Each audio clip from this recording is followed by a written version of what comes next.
మిమ్మల్ని నేను నన్ను మీరు నేను చెప్పు చెప్పు నేను మిమ్మల్ని మిమ్మల్ని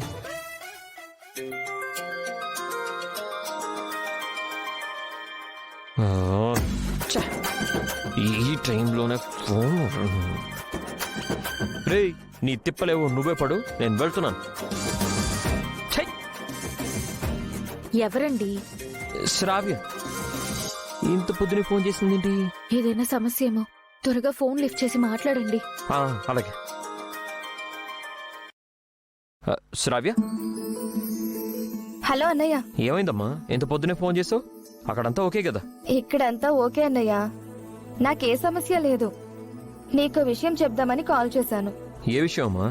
నిన్న అదితి ఇంద్ర అన్నయ్యని కలవడానికి కాశ్మీర్ వెళ్ళిందన్నయ్య.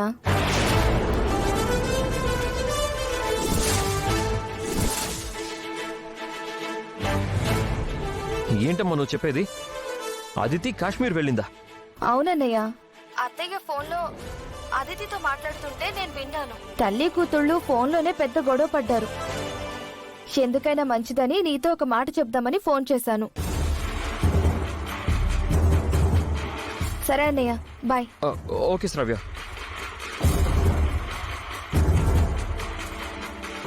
ఏంటండి అదితి కాశ్మీర్ వెళ్ళడం ఏంటి? సడన్ గా ఎందుకు వెళ్ళుంటుంది? అదే నాకు అర్థం కావడం లేదండి. తనకేదో డౌట్ వచ్చినట్టుంది. అది క్లారిఫై చేసుకోవడానికి కాశ్మీర్ వెళ్ళుంటుంది. అయితే ఈ పార్టీకి ఇంద్రగారు చనిపోయారన్న విషయం అదితికి తెలిసిపోయి ఉంటుంది కదా. తను వచ్చి అందరికీ ఈ విషయం చెప్పేస్తుందేమో. ఇప్పుడు ఏం చేద్దామండి? ఎలా అండి?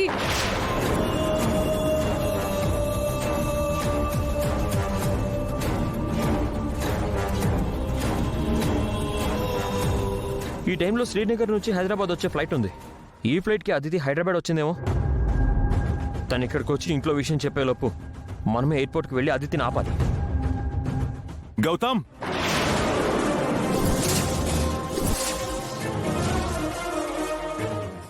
గ్రాండ్ గా చేసుకోవడానికి అంత డబ్బు ఎక్కడుంది?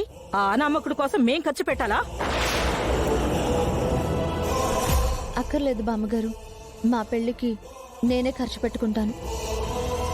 అదేం వద్దమ్మా, ఇది నా కొడుకు పెళ్లి, ఖర్చంతా నేనే పెట్టుకుంటాను. నో అంకుల్, ఇంద్రాని నేను ఇష్టపడి పెళ్లి చేసుకుంటున్నాను.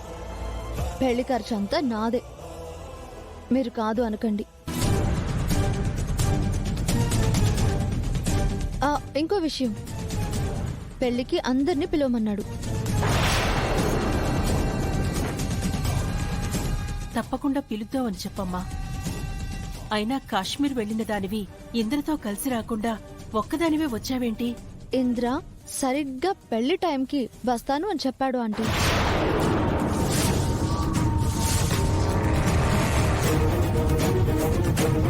పెళ్లి టైంకా? ముందే రావాలి కదమ్మా. మోడల్లో సిచ్యువేషన్ ఎలా ఉంటుందో మీకు తెలుసు కదా అంకుల్. ముందు లీవ్ దొరకదంట. కావాలంటే పెళ్ళయ్యాక ఒక 10 రోజులు ఉంటాను అని చెప్పాడు. వాడు అలాగే చెప్తాడమ్మా. తీరా ఎంగేజ్మెంట్ రోజులాగా పెళ్లికి వాడు రాలేని పరిస్థితులొస్తే? అలాంటిదేం జరగదులే ఆంటీ. ఇంద్ర మీ చిన్నబ్బాయిలాగా కాదు. ఇంద్ర మాట అంటే మాటే, ఖచ్చితంగా వస్తాడు. మీకు అంత డౌట్గా ఉంటే ఇప్పుడు ఇంద్రతో ఫోన్ చేసి మాట్లాడిస్తానుండండి.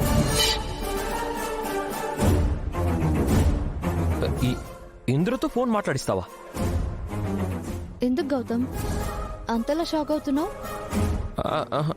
ఇంద్ర ఫోన్లో మాట్లాడకూడదా ఏంటి? అది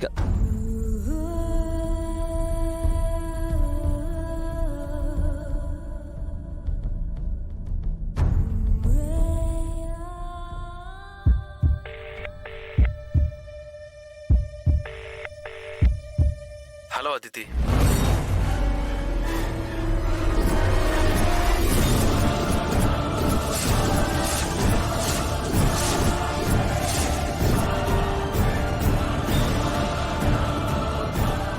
హలో ఇంద్ర. హైదరాబాద్ వెళ్ళావా? అందరికీ నేను కొనిచ్చిన పెళ్లి బట్టలు ఇచ్చావా? ఇప్పుడే వచ్చాను. అందరికి బట్టలు ఇచ్చాను. అమ్మా నాన్న ఏమంటున్నారు? మీ అమ్మ నాన్న, అవంతి అక్క, కార్తీక్ అన్నయ్య, బామ్మగారు, మీ తమ్ముడు గౌతమ్, మరదలు అహల్య అందరూ ఇక్కడే ఉన్నారు.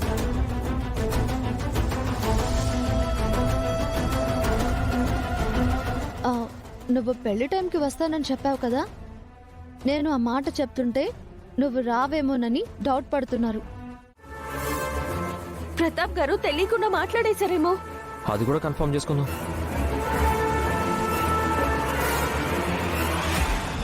హలో, చెప్పు గౌతమ్. ప్రతాప్, అదితి నీకేమైనా కాల్ చేసిందా? నువ్వేమైనా మాట్లాడావా?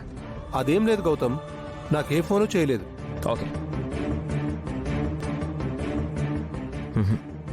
ప్రతాప్కి కూడా కాల్ రాలేదంట. ఏంటండి ఇది? ఎవరికి ఫోన్ చేసినా ఏమీ తెలీదు అంటున్నారు. అటేమో అదితి నేను కాశ్మీర్ కి వెళ్ళాను, ఇంద్రగారిని కలిశాను అని ఏదేదో చెప్తుంది. నాకు ఏం అర్థం కావట్లేదండి, చాలా భయంగా ఉంది. అహల్య గారు, మీరేం టెన్షన్ అవ్వకండి, అంతా నేను చూసుకుంటాను. అదితి కావాలనే గేమ్ ప్లాన్ చేస్తుంది. తన గేమ్ ఏంటో వెళ్ళి నేను అదితిని అడిగి తెలుసుకుంటాను. మీరేం టెన్షన్ పడకండి ప్లీజ్.